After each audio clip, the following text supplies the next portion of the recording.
Hello, my name is Sean Murphy. I'm president of Charlotte Atheists Agnostics. I would like to thank everyone for coming today. It's a pretty good turnout. I'm very excited about today's talk.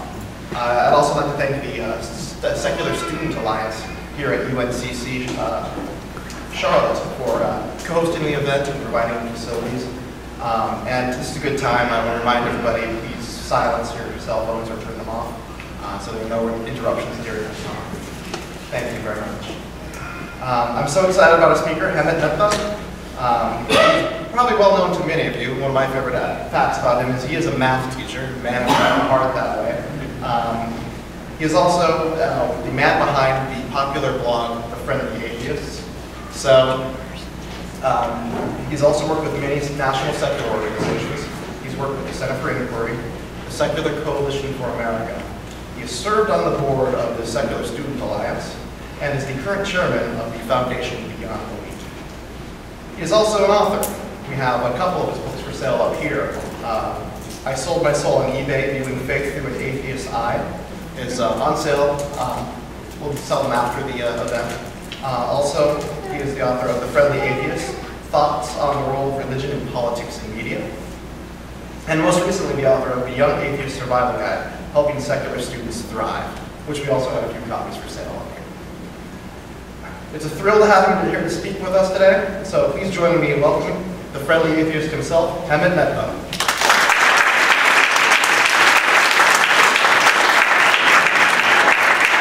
Thank you all for coming. I think this is like the first time I've been in North Carolina, so I'm going to be driving around the coast this weekend, so this is fun. This is a fairly informal gathering, so if you have questions as I'm talking, just raise your hand and I'll try to get to you. Let me tell you a quick, oh, by the way, I'm going to totally go against Sean. Yes, silence your cell phones, but if at any point you have questions and you don't feel like raising your hand, by all means, just send me something on Twitter. I'll get back to you that way. And if you want to comment on stuff in between, that's totally fine too. Let me tell you a quick story about I Sold My Soul on eBay, which the premise of that book is that, you know, I grew up in a Jain family, which is like an Indian religion. They believe in nonviolence. They also believe in heaven and hell and karma and reincarnation. And I stopped believing that when I was in high school, but I never went to any Christian churches growing up. And so what that whole book is about is me saying on eBay, I will go to whatever church or synagogue or mosque you want me to go to. And whoever bids the highest can tell me where to go, and I'll just donate the money. It's not about that. And this pastor won, and he said, I want you to go to a whole bunch of different Christian churches and then tell people what your experience is like, because I'm a Christian and I pretty much hate church, and I really like to tell people what they're doing wrong. And so he kind of sent me to a whole bunch of churches, and then his publisher said, we like what you're doing with that guy, but you only went to churches in Chicago, where I'm from. So he's like, the publisher said, why don't we send you across the country to a whole bunch of churches, and that's what the book is about. But one of the cool things that happened after I wrote that book is that I got an email from this guy, and he said, hey, I am a student. I'm the president of the honors college at my school. It's a really like fundamentalist Christian school though. And every year we try to bring in somebody whose views are totally different from that of the student body. He's like, a couple years ago we brought in a feminist, and then last year we brought in a Democrat. This year, why don't we bring in an atheist? So you could talk to a whole bunch of Christians about stuff. And then, this is the best part, he said, P.S. Don't tell anybody, I'm an atheist too. And he said, this wasn't just a joke, it was a big deal, because he's like, if anybody finds out, I could be expelled. The only reason I go here, I found out, is because his dad teaches there, and so he gets free tuition. So we figured, all right, I'll just go through college and go free, and then when I graduate, I'll go do whatever I want. And that's exactly how that played out. Like, we went to grad school somewhere else. We just graduated grad school, I think this past spring. So anyway, I go there, and the crowd, like, silent during the entire talk. They didn't find any of this funny. But afterwards, we went to, like, coffee with him, and there were only, like, 2 friends of his who knew he was an atheist, and they weren't going to tell anybody. Obviously, they were both Christian. And there was one professor who knew he was an atheist, but again, that professor wasn't going to tell anybody. So it was just us talking. So fascinating conversation. But one of the cool things is that his friend, one of his Christian friends, said, I'm a teacher too, in the sense that I teach Sunday school at a local church here. And it's cool because we could talk about, how they do things differently between, my big, I teach at a public school of like 4,000 plus kids, and she teaches at a relatively small, Sunday school class. And her kids are all like 8 years old. So we were just comparing differences, and she said, they tell her what she has to teach the kids. They give her a curriculum, but she has a little bit of flexibility regarding how to teach the kids that lesson. And one of the lessons they told her to teach was, here's a whole bunch of like gingerbread man cutouts, and they gave her a bunch of blank ones. And they said, give it to the 8-year-olds and have them draw what a Christian looks like. And she's like, that's a weird assignment because Christians don't look alike. And like, if you're asking them to draw what a Christian looks like, we're totally playing off stereotypes here. It's not a good idea. And they're like, here's some more gingerbread man. Then have the kids draw what a non-Christian looks like. It's like, oh, this is not going to be good. But she tried explaining to the kids, like, you guys, you can't look at somebody and say, oh, that's a Christian, that's not a Christian. You've got to talk to them. You've got to get to know them. That's the only way you're going to figure this out. But they're 8. Like, how much of that is, sinking in? But finally, the kids drew their stuff, and she saved me one of their drawings, because she figured I'd appreciate it. So this is this one kid's drawing. Let's see if this works. This is one kid's drawing of what a Christian looks like. No? This is one kid's drawing of what a Christian looks like. It has a banana in his hand as well. If you've ever seen that video. Great comfort. He has this perfectly combed hair. He has freckles. I don't know if you can see it. He's saying, I love God. He's holding a cross. Look at everything's perfectly colored in and tucked in. This is like a nice, wholesome guy. That's what happens when you have Christ. Same kid. Here's what happens when you don't have Christ in your life. That's all of you. This kid's holding a bottle in his hand. He's smoking something out of his mouth. He has tattoos that are sticking out of his skin. And he's so angry at his shirt that he ripped off the sleeves. His hair, who needs to comb that? He has piercings up and down here. I don't know if you can see this. He's saying, cussing, God isn't real. He's actually saying the word cussing. It's not even colored in all the way. What's up with that? And then the unibrow is just offensive. I don't know what But here's the issue. This kid is 8. Who's teaching him that that's a Christian and the other person's not a Christian? I honestly don't think this kid's parents are sitting him down and saying, look, here's the difference between the two. And I don't think his pastor's doing it. And I certainly don't think that teacher was teaching him any of this stuff. But the thing is, this kid's growing up in a very Christian community. He's going to a Christian church. And this is what he's picking up, whether it's subtle or subconscious or whatever. This is what this kid's getting out of it. And now imagine that 8-year-old kid going to a public high school where he meets some people who are not Christian. And that's the image he has in his head of, oh, not a Christian, everything's wrong with you. And like, how are they going to be friends? How are they going to work together on a class project? How are they going to do anything together? Or, what if he goes to a Christian high school and then he goes to a public college and then the same thing happens? Or what if he sticks to the Christian college? At some point, he's going to get out in the real world and go outside of his bubble. And this is the image that we have to deal with, because I'm sure, especially here, you guys know people who have been in that bubble for a long time. Maybe you were in that bubble for a long time. And this is a stereotype that we have to deal with. How many of you have had this happen where you get to know somebody, you become friends, maybe it's a friend at college or at work, and they find out at some point down the line that you're an atheist, and their first reaction is, oh, but I thought you were a good person. That's because that's what they're thinking of. They're thinking of the evil gingerbread man. And this is what, like, how many of you are part of the SSA group here? A bunch of, this is one of the things you have to put up with, which is trying to defeat these stereotypes. If you're a member of the Charlotte Atheists Agnostics, you have to deal with that at work and outside the school place, but you have to put up with this. And one of the things that I guess, I finished 6 years of teaching at a public high school, and while I haven't really run any atheist anything, no groups or anything at the high school, I have met a lot of high school kids who are atheists because they come out to me and they'll tell me this, and I'm like, that's nice, go do your homework. Like, this is a conversation to have. But we live in a fairly conservative area. Like, it's heavily voting, you know, heavily Christian, heavily conservative. So a lot of those kids do have to put up with things like this. So we see this all the time.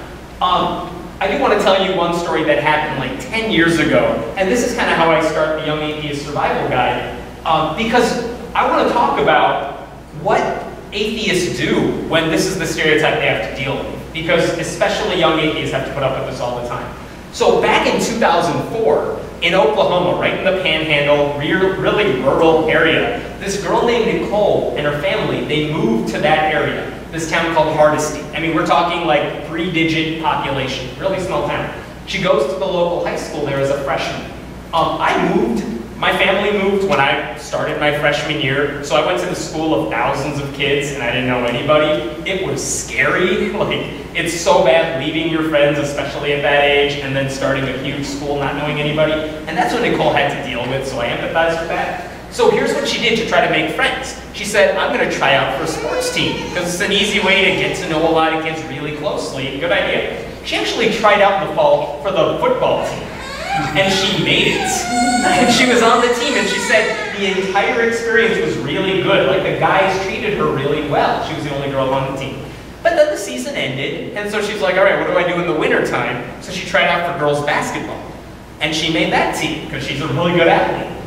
And at the end of their first game, and really quick sidebar, I played like soccer for a few years when I was a kid. At the end of our games, you would go to midfield, you would shake hands with all the members of the other team, and then if you were my side, you would go home and cry because you lost. I don't even know if they won or lost the first game of their season, but her team and the opponents, they all joined hands at center court, and they all began saying the Pledge of Allegiance and the Lord's Prayer.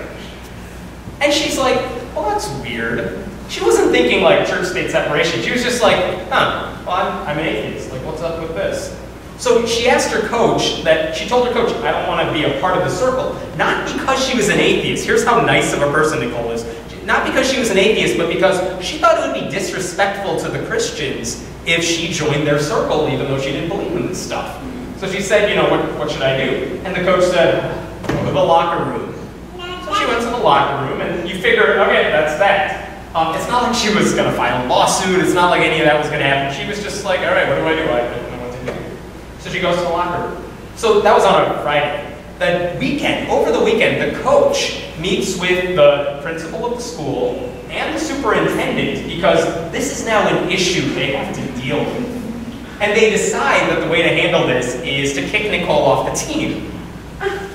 Yeah, and they didn't even have the decency to tell her that. They posted the roster for the next game, and Nicole saw it. She's like, huh, my name's not on there. Hey, coach, what's up with that? And he's like, well, we took you off the team because you stole someone's shoes, and you're bad for team morale. She's like, I didn't steal anybody's shoes. I did borrow another girl's shoes, but then I gave them back to her, and she said thank you, and everyone on the team saw me do it. And how am I bad for team morale? I come to practice early and I run laps. Like, how is that bad for team morale? And they're like, you're still kicked off the team. And so she goes through the entire year. Now, think about this. You're a freshman in a really small school. Everyone knew why she got kicked off the team, because she's an atheist.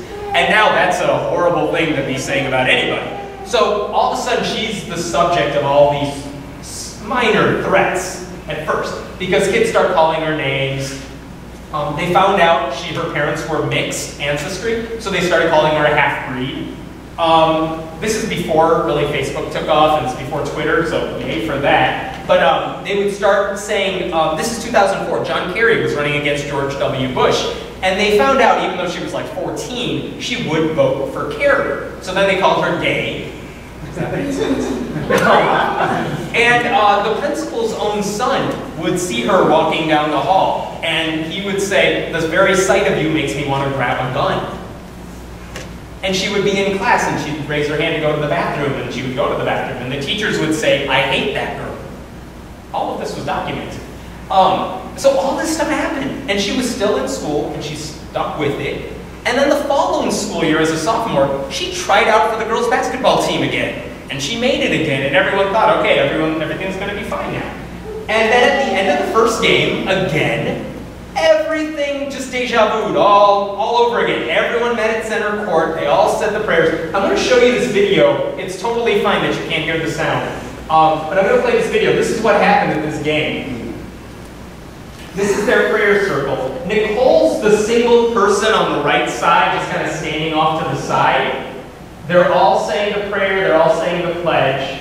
Nicole's like, what do I do? Like, just standing off to the side, walking around.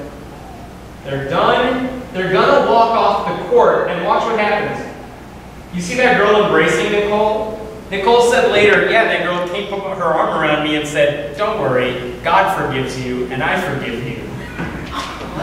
Yeah, and then the next day Nicole was kicked off the team again, this time because she threatened to kill somebody, which she totally didn't. That actually happened in 2004. And here's the thing, like, 2004, my guess is, unless you've heard me talk about this before, like, you haven't heard that story. Now, if that thing happened now, you would have all heard about that story. That thing would have spread so quickly. No one really heard about that story. So Nicole had to deal with this, like, what do you do? How do you deal with all of this? She had to do it by herself. Her dad, finally, he's like, she shouldn't have to put up with this harassment. He pulled her out of school, like her family homeschooled her for the rest of high school. They pulled her younger brother and sister out of school as well because they were getting bullied. And after all of that, you know, she was going through sophomore year out of school, junior year out of school. At one point, she's like, I want to go back. I miss people. Like, I miss friends. And she went back to school for like a day. And there was a transfer student, like a new kid, was at the school. And she's like, "Hi, I'm Nicole." And he's like, "Oh, I've heard of you. You're that dirty little atheist." And she started crying. And she's like, "I can't deal with this. Like, I'll just go back to homeschool." And that's how she finished school. Like, that's what she had to put up with. There's a book by this woman, Catherine Stewart. It's called The Good News Club. It's a great book, by the way, but Catherine actually mentions Nicole and this whole incident. And there's a line in what Catherine's book that says, for every Nicole, imagine how many thousands of people quietly join the circle and just mumble the words. They know that the locker room is no place for dissent, and that if they don't participate, it can be seen as a lack of commitment to the team. They have learned they have to pray to play. And that's a very true statement. Nicole did something very brave by not joining in that circle. A lot of kids would just have gone with it, regardless of their beliefs. So what Nicole did was really amazing. For what it's worth, her parents did end up suing the school district. American Atheists helped represent them, and they settled out of court. It's not technically a victory for Nicole's family, but it did mean they got something out of it. We just don't know what it was. It's not a happy ending, though, to me, because nothing really got resolved. And at the time, I'm not even sure that the school has stopped doing their prayer circle. Like, this case just settled and kind of ended. So the question is, this happened in 2004. Most people haven't heard about it. If we heard about this story, imagine how many other stories like it were going on at the time. But here's the optimistic thing. I think things have gotten a lot better for atheists in any part of the country in the years since then. It's been about a decade, but things have gotten a lot better. So let's talk about a couple of these demographics for a second. This is a study that's put out by the Pew Research Forum, and they've been doing this for years. They ask people, you know, what religious label do you use? I'm paraphrasing that question. What religious label are you? Are you Christian? Are you Jewish, Muslim, whatever? And there's a group of people that say, I am not religious, or I'm unaffiliated. And we call them nuns, to be cute about it. But basically, these are people who don't belong to any major religion. They may believe in God, but they don't believe in organized religion in any case. So this is what happens. If you look at the red line at the very bottom, we're talking about the oldest generation. These are people born before 1928. And you can see the percentage of people who are not religious is really low. It's like 5% in the late, like 2010. If you look to the silent generation, these are people born before 1945, it's a little higher, it's at 8%. Nothing crazy. Now let's look to the baby boomers. These are people born up to 1964. 13% of them are not religious. But you can start seeing a trend here, right? So you look to Generation X. This is born up to 1980. 20% of them are unaffiliated. Huge. And this is where it gets exciting, because for the past couple years, they've been studying the millennials, the people born after 1981. This is what they found. 26%. So about a quarter of people who were born in 81 or later, if you're 30 or younger basically, a quarter of those people don't have a religious affiliation. That's only gotten higher over the years, and it's not like these numbers are dropping as they get older. This is like, it's only going up for the time being. That's a huge deal, and this is only something that's been happening like in recent years. The younger you go, the less religious people are. Here's another way of framing the same question. This is also a different study, the Pew Center for People in the Press. They asked, do you ever doubt the existence of God? So we could very well be talking about religious people here who just have occasional doubts about God. This question is saying, I never doubt. These are the people who said, I am 100% rock solid, there is a God, I never question it.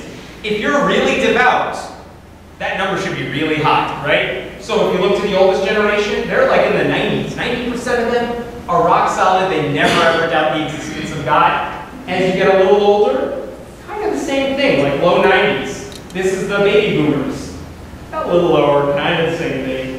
Generation X, now we're getting to like 80%-ish. And again, this is where it gets exciting, because when you look to those people who are 30 or younger, what percent of them doubt the existence or never doubt? That thing's dropping down quickly. In other words, more and more people who are younger are doubting the existence of God. That's, again, a huge deal. When this hockey stick of a graph at the very end here, when that thing showed up last summer, the news media was covering it like crazy. Like, what the heck is going on with the demographics of religion in our country? Because young people are losing their faith. Christian pastors will tell you, young people are leaving their church quickly. And like, there's not much they can do right now to stop it. And in fact, there's like a Gallup poll for the Christian world. It's called like the Barna Group. They actually poll Christians about what they think and what they feel. They actually asked Christians who have left the church but are still Christian, why did you leave the church? What do you think they said? Why are they no longer a part of their church? Feel free to yell it out.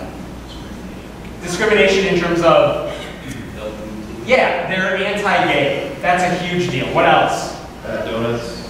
What is that? Bad donuts. Bad donuts. Yes. What else? Democracy. Abortion, women's rights, things like that. What else? Hypocrisy. Hypocrisy within the church. Racism? Racism. Yeah, because there's a black church and there's a white church. There are very few that are really mixed out there. So that's a big deal. Change in denomination? Change in Denomination? Oh, they had a change in denomination, so they left that church. That's also possible too. A lot of the biggest mega churches now are just non-denominational. They don't care what specific brand you follow, just be part of our church. These are the reasons. These are like the top reasons that those people gave when they left the church. Too insular. Like they're really inside of a bubble when they're part of that church. Like everything that goes on in their life is within the church. Whether it's like daycare or school or people they hang out with or whatever. Too irrelevant. They talk about God, but like, they don't talk about anything that matters.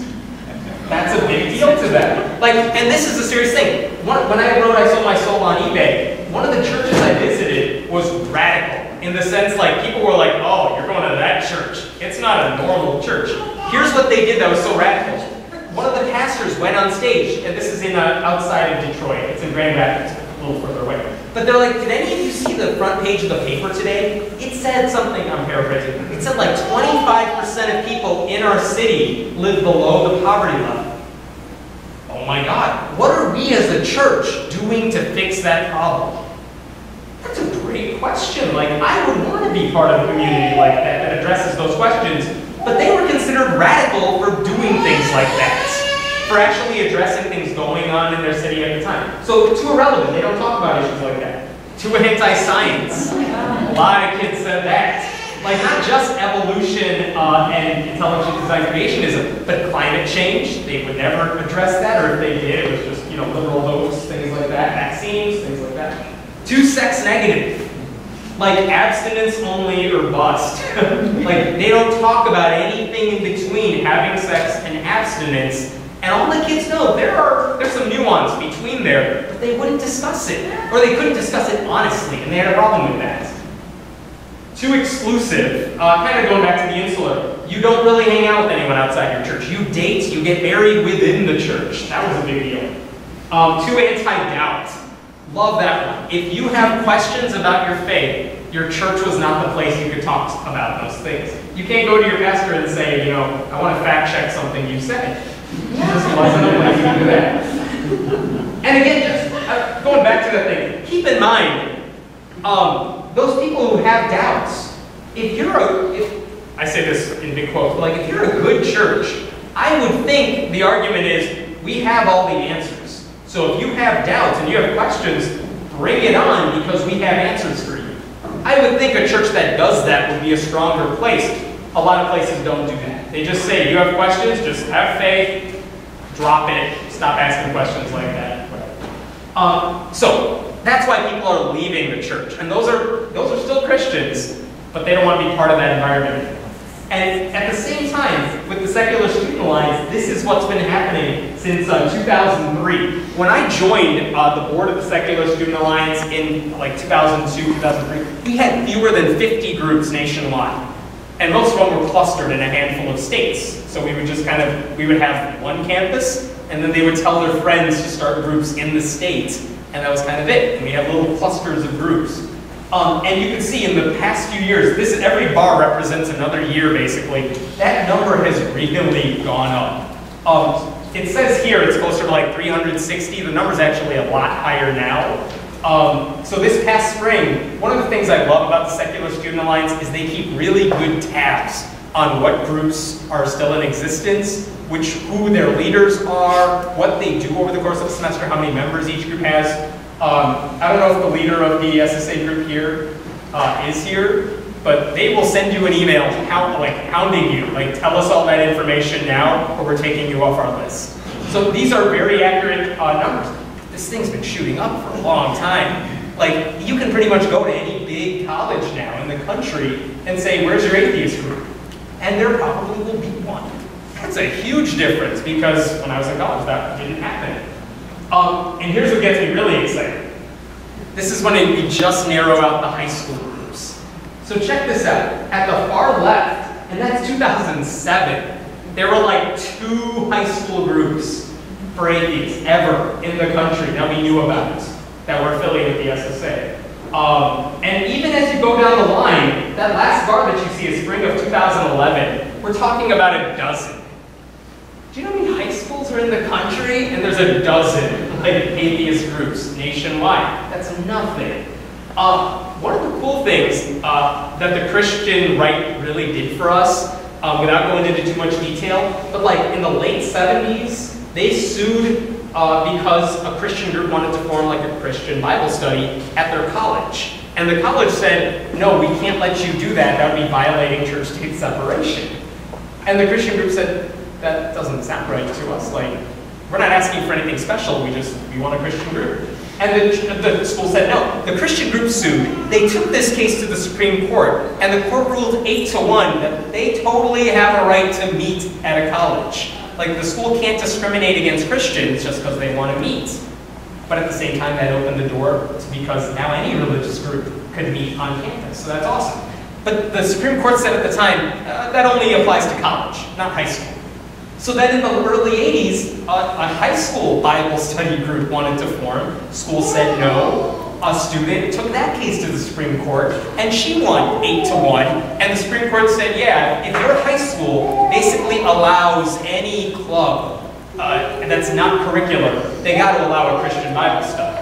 And that's great. Ronald Reagan actually signed into law something called the Equal Access Act in 1984 that says precisely that. If you have a drama club, you have a yoga club, whatever, you can have a Christian club.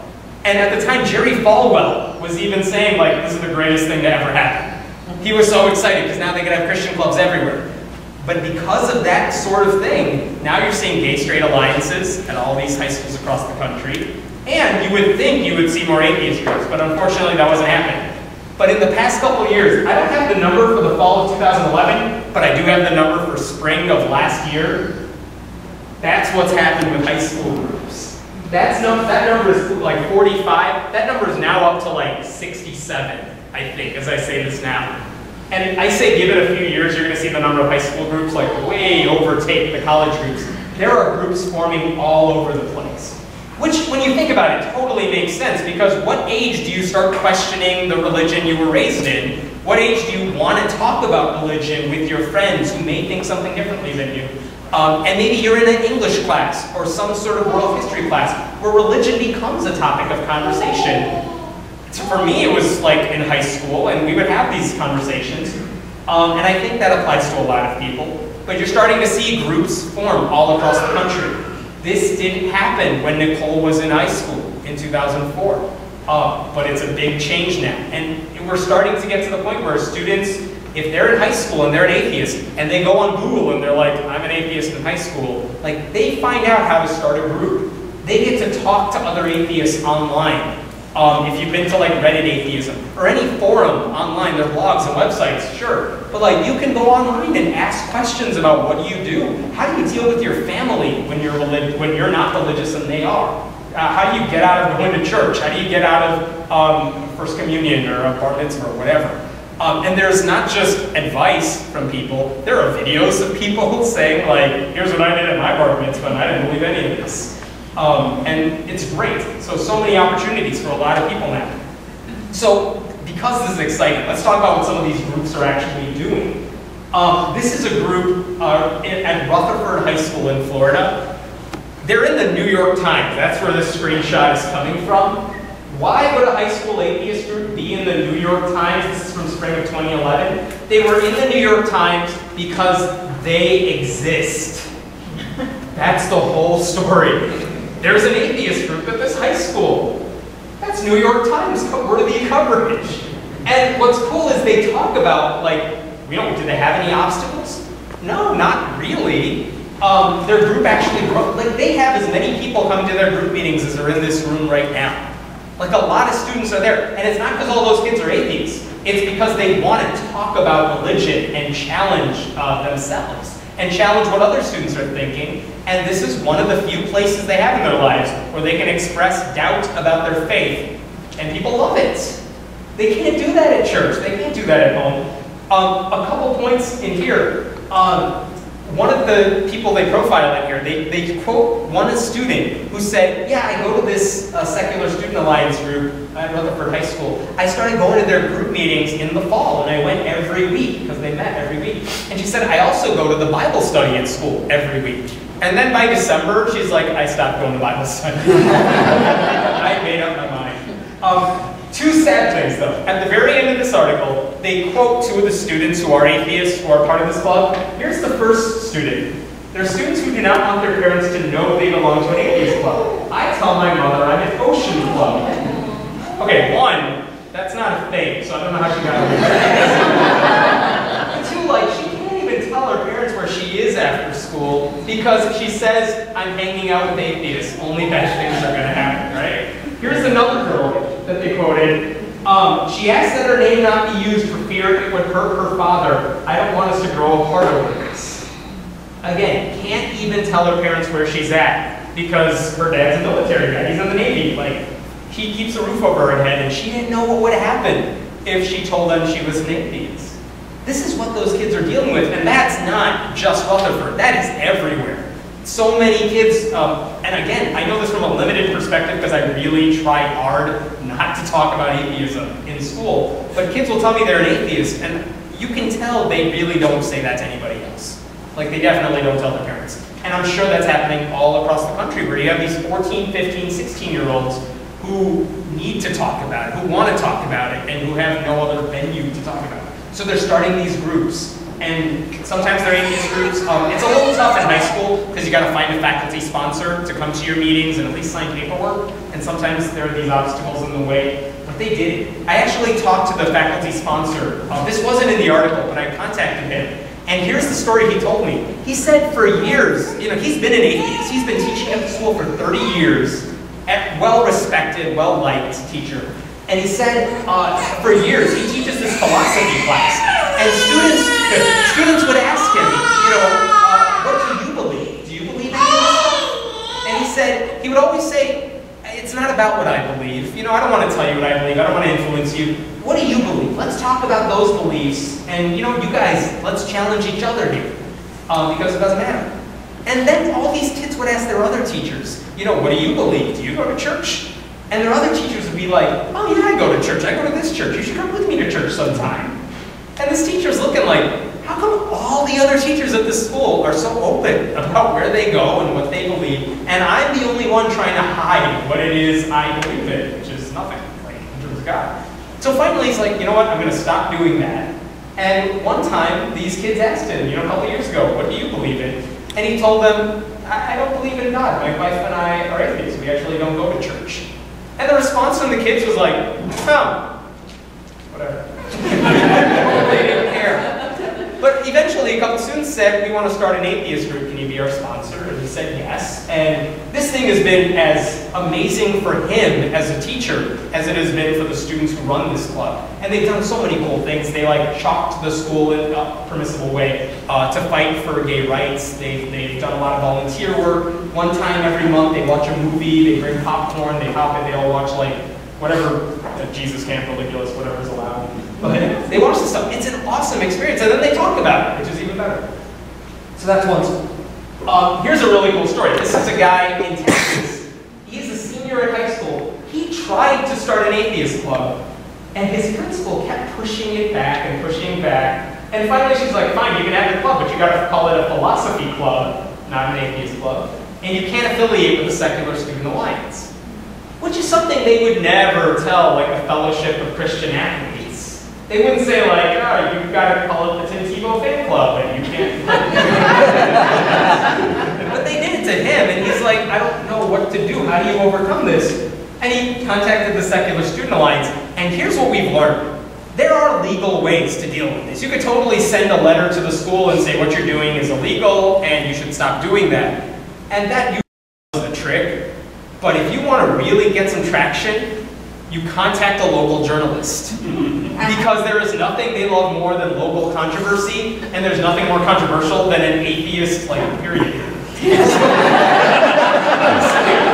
look, there's an atheist. They're trying to start a group, but the school won't let them. You can bet those reporters are going to be on it. We went one step farther. So the SSA contacted the USA Today. They have a religion reporter, and we're like, hey, this kid in high school can't start a group. Here are the details. Do you want to take this? So this reporter, Kathy Grossman, she started emailing the school, hi, why can't this kid have his club? No response on a Monday. Or a few days, I'm sorry, I don't know if it was Monday. But no response the first day. She did it again the next day, no response. She did it 4 days in a row, no response from the school. And at some point she must have said, I'm going to write this article. And if you don't respond, believe me, it's not going to look good when it says, we tried to contact the school, they wouldn't talk to us. It's not going to look good. So on the 5th day, she finally wrote them again, and they wrote back, he can have his club. And this is the way she wrote this in the article. After a request for comment, the school abruptly avoids any lawsuit, avoids all the hassle that comes with it. All it did is say, hey school, why are you treating him differently than you're treating, Christians at the school? And they changed their minds in an instant. And this happened recently, but in the book I talk about cases that happened decades ago, where sometimes the principal would say, sure, you can have your atheist club. Why don't you have a meeting with me next week and we'll talk about it? But that meeting would just oh, you know what, I can't meet today. Can we push it back to 2 weeks from today? And at one point, there was a senior in high school, I think this is in Alabama, they kept pushing it back to it's graduation next week. And he's like, no, screw it, I want this club. We're still gonna meet. And they finally let him have his club a day before graduation, so they can't even have meetings. And then the only reason the group doesn't exist is because he started with a buddy of his, and the buddy's like, dude, you're graduating, I'm still gonna be here. There's no way I can be the president of an atheist club, and my parents are gonna find out about it, so I can't do it.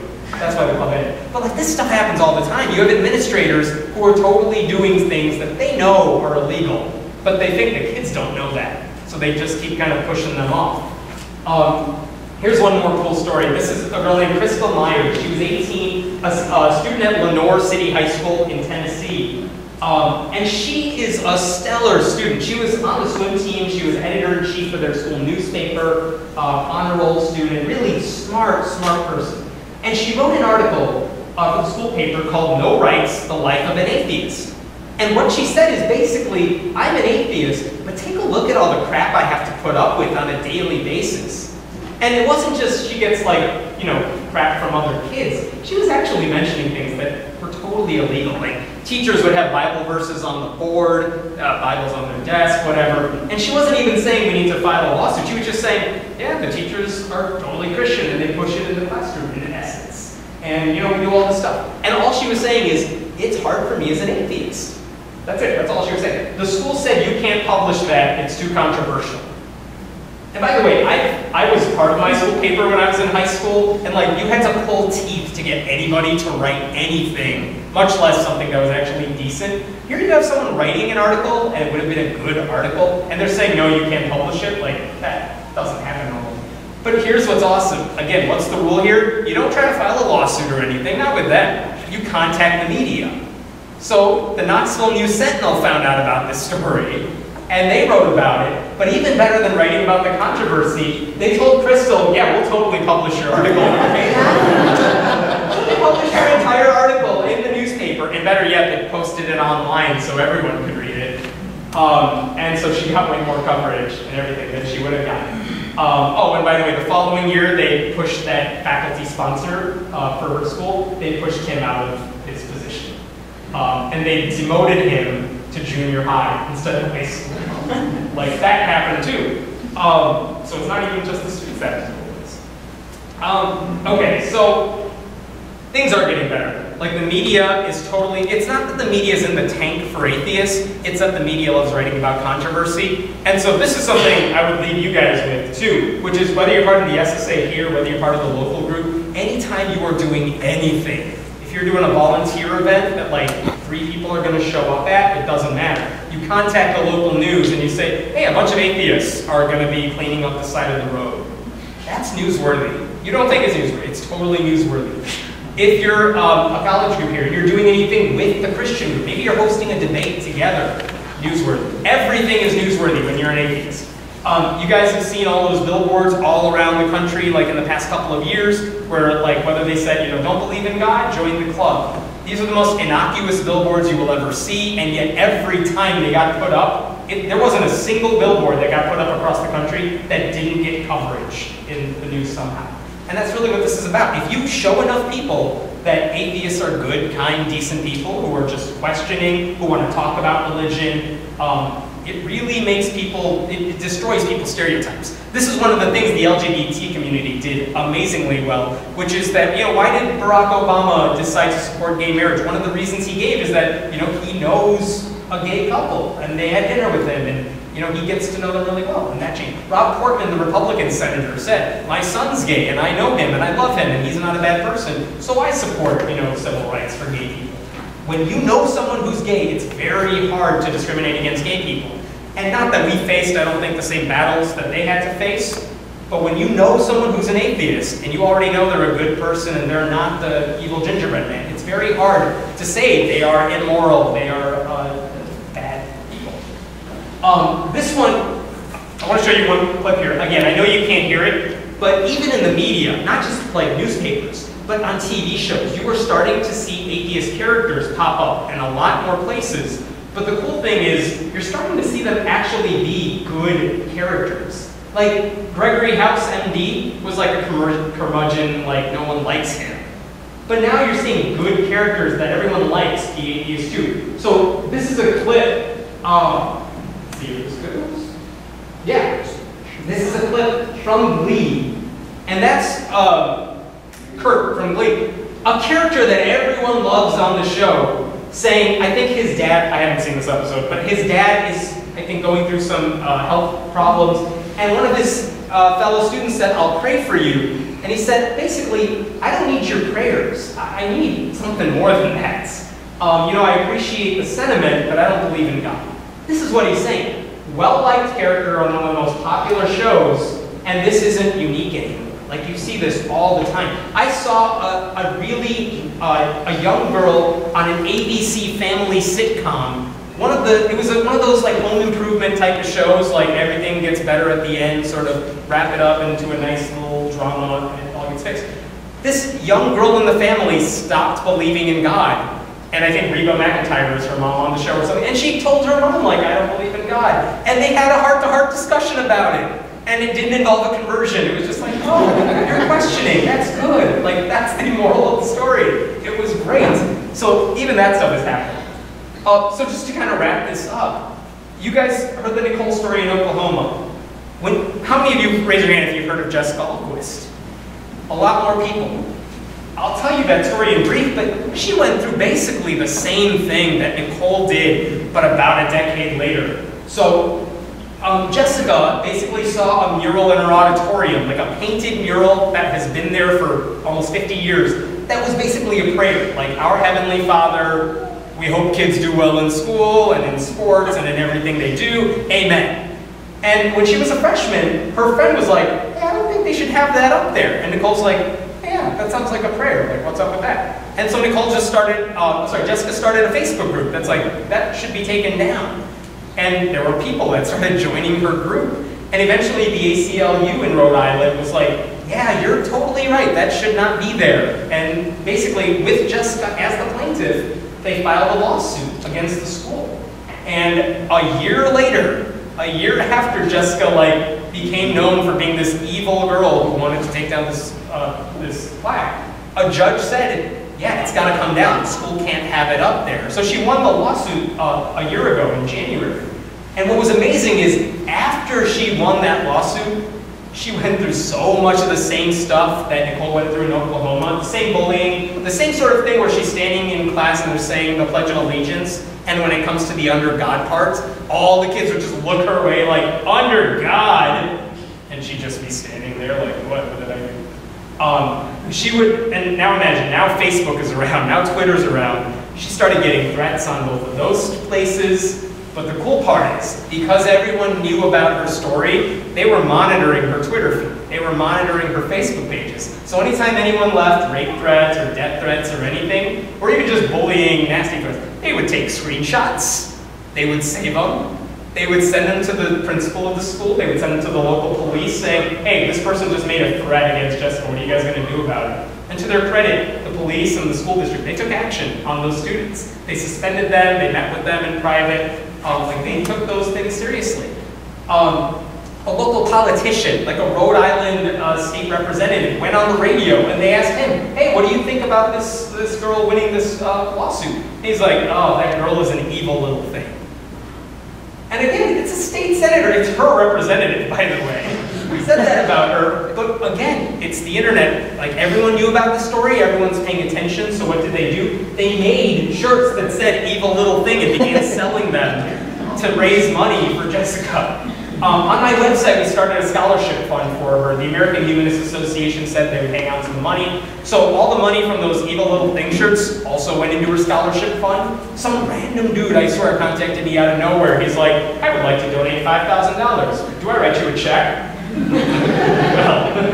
Well, no, but he sent it to the AHA and they added that to her fund. Like, overall, like, between my site, where we raised them almost $50,000, and the evil little thing shirts that were another $10,000, and a couple of donations here and there, we ended up raising like $62,000 for Jessica to go to college, which I got to present to her last year, which was awesome. But what's really neat about that is, despite how awesome that is, she still had to deal with all the bullying. This all happened her junior year. She couldn't go back to school her senior year. Like, there was no way she could walk through those hallways and deal with those kids again. So she was a homebound student her entire senior year. And in fact, she just graduated this past spring. She's finally going to college this coming fall. So she'll get to put that money to use, which is nice.